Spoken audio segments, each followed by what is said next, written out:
A wise man once said, "Violence isn't the answer. Violence is the question. And the answer is more."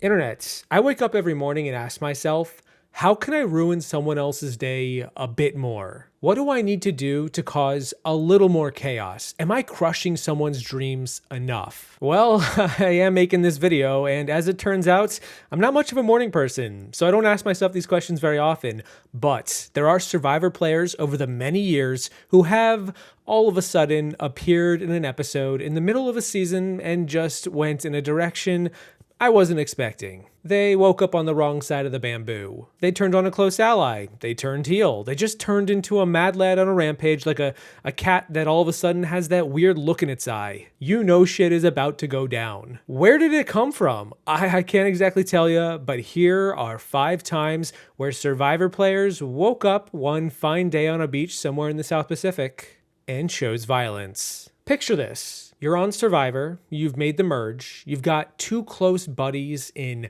Rome and Saul, and given their past history from the pre-merge, the 2 of them aren't on best terms. They are certainly no Tika 3. Rome spends the merge firmly cementing his foot into his mouth, and Saul takes advantage of this to get Rome out. Rome was too loud for his own good, and then the target shifts away from your group, away from your tribe, and onto other players, other tribes, and suddenly it seems like booting Rome kind of made sense. Your threat level has gone way down. You can fly under the radar for a bit, bide your time, and then wake up 4 days later and proceed to lead one of the biggest blindsides of the entire season. Yup, you guessed it, you're Genevieve, and it's episode 9, and violence is back on the menu, boys. Did it ever really leave? I thought Jen and Saul were in a good spot and had fallen back from the spotlight. The 2 of them didn't seem to have any grievances with one another. I mean, what's the big deal with Saul targeting Rome? But no. Jen woke up and chose violence. She rallied a few numbers, and all of a sudden, she was leading the charge to get Saul out. Mind you, at this point, Rome was booted 3 episodes ago. This storyline did not seem to be much of a thing. It was always Rome versus Saul, but now Saul versus Jen? Jen blindsided me with this move, and it was a bold one, and the rest of the tribe seemed to react in kind because right after, Jen became such a big threat that it put her on the back foot for pretty much the rest of the game. But not to take away from, I still love this moment and I'm here for this kind of commitment to revenge. This single moment inspired me to make this video in the first place. I've had a bee in my bonnet since Malavo Beach. I'm so petty, and so I've really just been waiting. When can I get Saul? Okay, this is gonna sound like it's coming out of left field, but I talked to Sue about it. He said to definitely talk to you about it. My preference would be, I would like to take out the subtle threats. Literally, no one is talking about Saul. I am a planner, and this Saul plan has Genevieve Mushluck written all over it. Show. 9th person voted out and the 2nd member of our jury, Saul. Let's rewind the tapes, take it 1 season back to season 46, one of the most chaotic post-merges in recent history, and if I told you there was a player in this cast who woke up and chose violence one day, who might you guess that would be? Honestly, it could be like 75% of the cast, but in this case, I'm actually focusing on episode 9, when Kenzie woke up and tried to pull a fast one on her closest ally, Tiffany, to blindside her with an idol in her pocket. Of course, it should be said, Tiffany does get blindsided with an idol in her pocket, but not this episode. That happens next episode. In that episode, Kenzie doesn't want Tiffany to go, just like she didn't want her to go for the first 8. It is in episode 9 where all of a sudden Kenzie decides to lead a charge to get Tiffany taken out. Because voting out your closest ally was in vogue that season, and honestly, the meta of the game has been getting a bit predictable for 45 seasons now, why not vote out your best friends? And need I remind you, Kenzie led this charge after Q had already blown up his game in the previous episode, the one where he asked the tribe to vote him out because he felt bad for all the shenanigans and chaos that he was causing. Kenzie was done with Q. Tiffany was done with Q. Most of the tribe was done with Q, and then Kenzie decides she wants Tiffany gone first. Wait, hold up. What? I nearly spat out my drink at this revelation, and then to see it not happen, and then to see Kenzie get blindsided in the next episode with Tiff going is all kinds of just wacky weirdness. Something was in the water that month in Fiji. It was like he was telling me all this so that I would get mad at you. Of course, that's what you want. So that I could like go back to him because I'm like, oh, cute. Tonight could be easy, but this is a perfect opportunity because everyone is so distracted that it's like the perfect time for a blind side. I have a plan. Okay. But it cannot leave right here. Okay. How do you feel about Tiff's idol? Rather go out swinging than eating popcorn on the sideline. Tiff's playing a great game. That's why we gotta get her. Yeah. So, I'm into it. okay. 10th person voted out and the 3rd member of our jury. Hunter, that's 4, that's enough. Need to bring me your torch. It seems to be that Kenzie is having cold feet. It seems to be that Kenzie doesn't necessarily think that this is the right time. I have been working on this like Tiff blindside thing on the side, but it's just not singing the same heart song it was to me. 11th person voted out and the 4th member of our jury. Tiff, need to bring me your torch. One more modern era blindside is on the docket as we're talking about Survivor 41's post-merge, where I was totally shocked when the Shan boot went down in episode 10. This was where Deshawn had had enough of Shan's attitude. He was ready to jump ship after she wouldn't agree with him to take out Ricard. Deshawn wanted Ricard out next, and Shan wouldn't let him do it. And then Shan told Ricard about Deshawn's antics. And so Ricard is obviously worried about Deshawn now. The guy is running his name around camp as the next to go. So what does Ricard do? Ricard confronts, approaches Deshawn, and throws out the idea of blindsiding Shan. Excuse me? Hello? Don't get me wrong, it was a fantastic moment and one of the best episodes of the new era, but man, did this decision catch me off guard. And to be fair, Ricard did talk about wanting to take out Shan at some point down the road. It was just a matter of time, but this seemed a bit early, and really, just given the circumstances, I'm still a little bit unsure if this was the right move to make. Regardless, Ricard fits the bill here for this video. He was awoken to all the inner workings happening within his alliance, and instead of playing it safe and just taking the easy route, probably targeting Xander or Erica or heck even Deshawn, he chose violence. He threw out Shan's name, and the rest is history. They want to blindside you tonight. They want to separate you from me because they want us to go to the end as a fort. Okay. They're gunning for you, kid. I was supposed to be going home today, tonight, but I won the challenge. So, I've decided that today is the day for Shan to go. We're tied. Liana with 3 votes, Shan with 3 votes. We're gonna re-vote. You can only vote for Shan or Liana.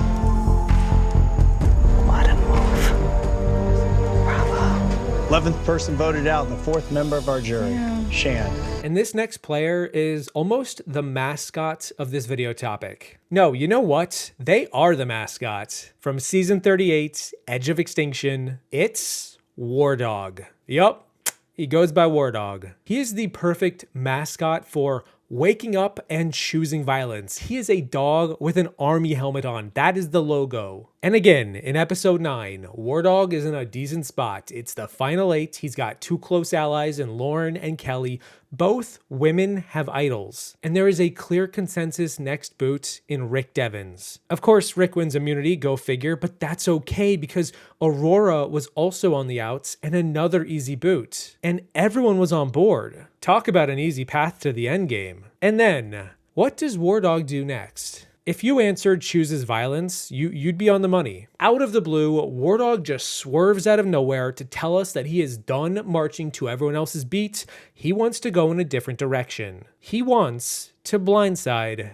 Kelly Wentworth. And so he rallies the numbers to do just that, and Kelly is very much not expecting this. And hey, the twist of a knife never cuts so deep as it does from a close ally for 27 days. That's longer than a modern era season. And not for nothing, War Dog also does this to Chris Underwood back in episode 3. There is a dramatic pivot where he just turns on Chris. So yeah, War Dog is the epitome of choosing violence. Chris approached me for the second time about keeping options open to take out Wentworth. The problem with that is I trust Wentworth much more than I trust Chris. So I decided maybe it's not Wendy or Wentworth, maybe it's Chris. 3rd person voted out of Survivor, Chris. That's 4, that's enough. Need to bring me a torch. And this one looks like the easiest vote. The group of 6 targets on Aurora, but she really has no ties in this game. There's bigger threats out there, so I think it's time to make a move on the last returning player, and that's Kelly Wentworth. This morning, I had 30-second conversations with Aurora, Devins, and Victoria. We're doing it tonight. Doing what today? Wentworth. Okay. I can't believe what I'm hearing right now. War Dog's like, you know, I think it's Kelly. We got to get her today. We got to get her out.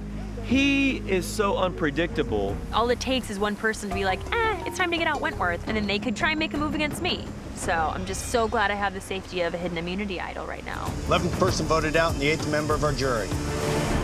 Wentworth, need to bring me a torch? Wow, guys. Finally, the last player on this list I want to talk about is just one season away from season 37, David vs. Goliath, and it is in episode 11, right after Godfather Carl is voted out in a close 5-4 vote. A vote led by Christian and Gabby, who decided to shake up the game yet again. Christian and Gabby were a dynamic duo playing in the sand who chose to pursue the path of chaos in the hopes that they could elevate their game, use the chaos as a ladder, and dwindle the numbers from both the Davids and the Goliaths. After working to take out several Goliaths, such as John, Dan, and Alec, they suddenly flipped and took out Carl, one of their own Davids. Understandably, this raised the ire of the other Davids, and you would think it would be Nick or Davey who were ready to come for Christian and Gabby, but in fact, it was Gabby herself who chose this moment to turn on Christian and take a shot at the big man on campus. Gabby wanted to pave her own path separate from Christian. She didn't think that she could beat him in the end, so he had to go at some point. Why not now, when half the tribe was turning against him for his flip? Well, the answer is because the entire tribe was more than happy to play Christian against Gabby, as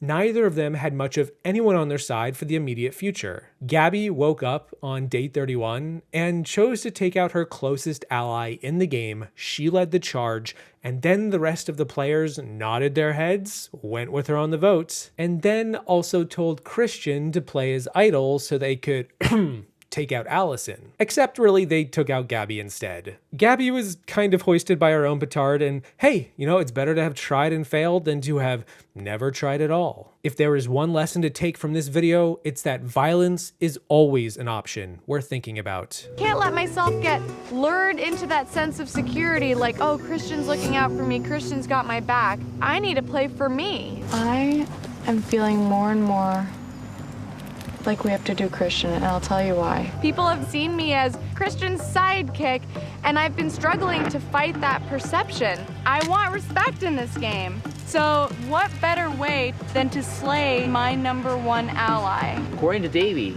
Gabby is gunning for me. I'm stunned. Gabby and I have been together this entire game. If this works, then I'm losing my closest ally and my best friend in this game. But it's something I need to do for my game. Give me a second, Jeff. Just quick. Not quite sure yet. I'll play it. I could be wrong, but I'm playing this for myself tonight. Okay. 13th person voted out, the 6th member of our jury. Gabby, need to bring me your torch? Wow. I'm sorry.